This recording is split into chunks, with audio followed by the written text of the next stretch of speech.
Homecoming, the event that every high schooler gets excited for, whether it's for the spirit week, or the football game, or most importantly, the homecoming dance itself. And for me personally, I was excited for the dance. I was pumped. However, if I knew how it would end, I probably wouldn't have gone, to be honest. Let me tell you why. It all began freshman year. Homecoming week was coming close, and everyone was wondering, who am I going to invite? Who am I going to go with? But for me, I wasn't nervous. You see, I already had my date. That's right. And she was a sophomore. That's right. I thought it was so cool. I actually thought we were dating. Man, was I wrong. More on that in a minute. Thinking she's my girlfriend, I asked her if she would go with me. She said yes. And eventually, it was time for homecoming. And so Saturday night came, and usually what you do is you take pictures and you go out to dinner. Me being a freshman, I had no money. And I don't even remember where we went out to eat, but I know it was out of my budget. So I'm pretty sure I asked my mom if she can spare me a 20.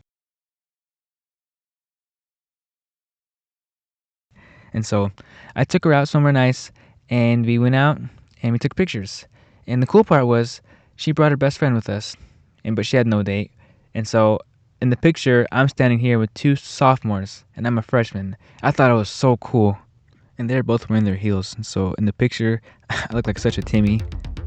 After all that, we drove to the dance. And up until this point, I was thinking this is pretty cool. I got two dates. I got two sophomore dates, right? And I thought I had some arm candy. I was feeling pretty good by myself. And so we walked to the dance, and this is what it all fell apart. The moment we walked in, both of them just disappeared. They just walked completely away from me. And I'm over here thinking, what the?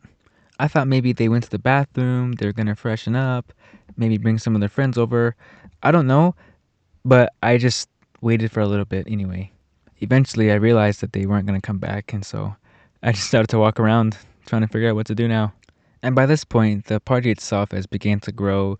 Music's playing, people are having fun, they're dancing, and I'm just sitting here thinking, man, what am I gonna do?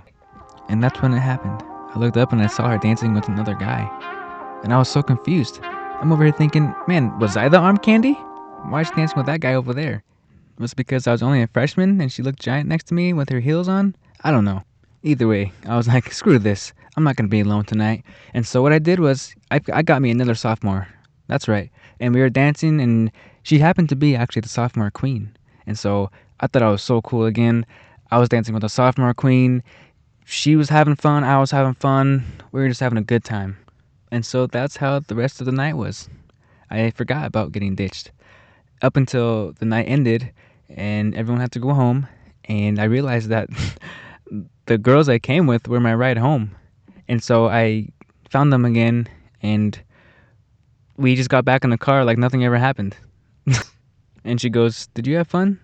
And I'm like, "Yeah." "Did you have fun?" And she goes, "Yeah." I'm like, "All right, cool." I didn't really care anymore because I thought in my mind I found myself a new girlfriend. And so the next week when school started again, I went to school and I tried to talk to the girl that I was dancing with. And she acted like she didn't even know who I was. And I'm thinking, man, what's going on around here? What is this, the Twilight Zone? Overall, I think homecoming could be fun for a lot of people, but for me, I was just left more confused than anything else. The time I went to homecoming.